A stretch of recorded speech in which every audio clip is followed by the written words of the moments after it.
In today's video, we prove the Ito isometry.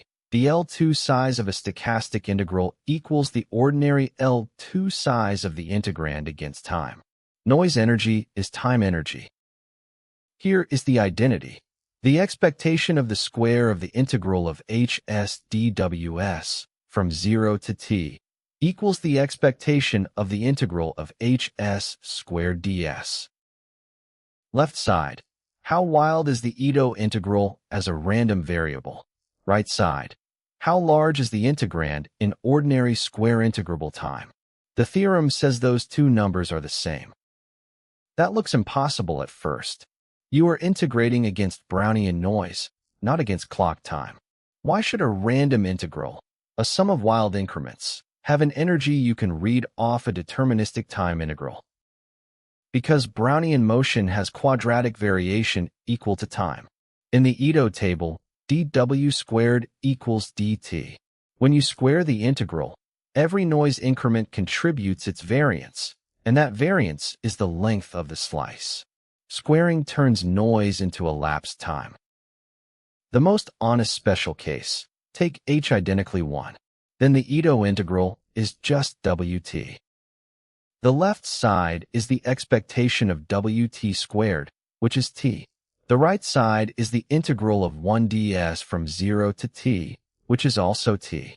So the isometry is the statement that Brownian motion has variance equal to elapsed time. Now a concrete two-step bet. So the algebra has numbers. Imagine you trade against a Brownian market. On the first unit of time, you hold position 1. On the next unit of time, you hold position 2. Stop at time 2. The stake on each slice is chosen before that slice's increment arrives. Here is that integrand. A step of height 1, then a step of height 2.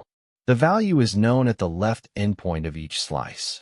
You choose the size of the bet before the next Brownian increment is revealed. If you used the right endpoint, you would be looking into the future and the isometry would fail. And here is one Brownian path on the same time axis. First increment from time 0 to 1. Second increment from 1 to 2. The Ito integral is a linear combination of those two moves. The Ito integral of this simple process is I equals 1 times W1 plus 2 times W2 minus W1. First slice, stake 1 on the first increment. Second slice, stake 2 on the next increment. Square it.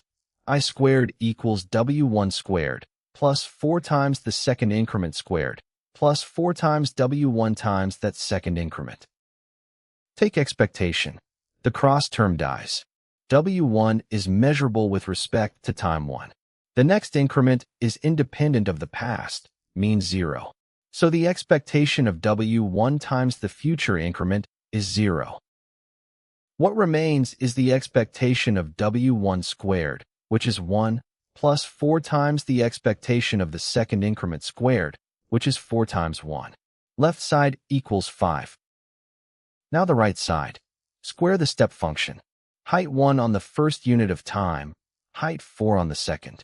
The shaded area is 1 plus 4, which is 5. Ordinary area. No probability left in the picture once you have taken the expectation of h squared. 5 equals 5.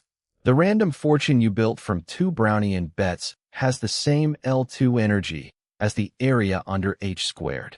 That is the isometry, in numbers you can check by hand, before any measure theory. The general simple process is the same picture within slices. ht is a sum of xi times the indicator of the interval from t I to t I plus 1. Each xi is adapted. It is known at time ti. You are not allowed to see the increment you are about to multiply. That non-anticipating rule is why Ito integration is a martingale, and why the cross terms will vanish. A stake that could look at the future increment would correlate with it, and Pythagoras would break. Look at one slice.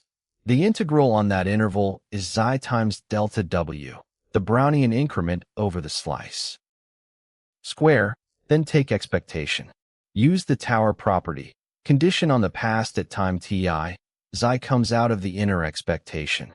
What remains is the expected square of a Gaussian increment with variance equal to the length of the slice. That inner piece is just delta t. So the expectation of xi times delta w squared equals the expectation of xi squared times delta t. One interval already satisfies the isometry. For two different slices, I less than j, the product has a later increment delta wj. Condition on time tj. Everything else is already known. The inner expectation of the later increment is 0. Independent mean zero increments kill every rectangle off the diagonal. Therefore, the square of the sum is the sum of the squares in expectation. Different time slices are orthogonal in L2. That is Pythagoras for the Ito integral. Add the slice identities. The left side is the expectation of the square of the Ito integral of h. The right side is the expectation of the sum of xi I squared times delta ti, which is exactly the integral of h squared. Simple processes are dense among adapted square integrable integrands. Any h you actually want can be approximated in L2 by simple hn of this form. Define the Ito integral of h as the L2 limit of the integrals of those simple processes. That is not a slogan. That is the definition of the integral for a general integrand. The left side of the identity is the square of an L2 norm, so it is continuous. The right side is the same L2 norm of h, so it is continuous too. Pass to the limit. The isometry survives, and it is what makes the limit exist. The hypotheses you need. H is adapted or progressive, so each stake is decided from the past. And the expectation of the integral of h squared is finite, so h lives in that L2 space. Two readings. First, the Ito integral has mean zero. It is a martingale. You cannot make expected profit by betting on a Brownian increment you have not seen. Second, the variance of the integral is the right-hand side. If you need the variance of a stochastic integral, you do not simulate paths. You compute an ordinary time integral of h squared. That is how closed-form variances appear in linear stochastic differential equations. That is the theorem.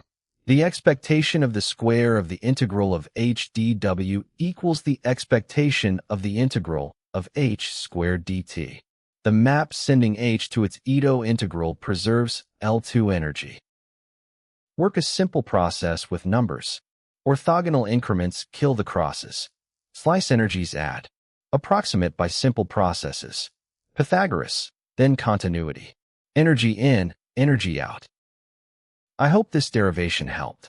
This is QuantXYZ. Subscribe if you want the next one.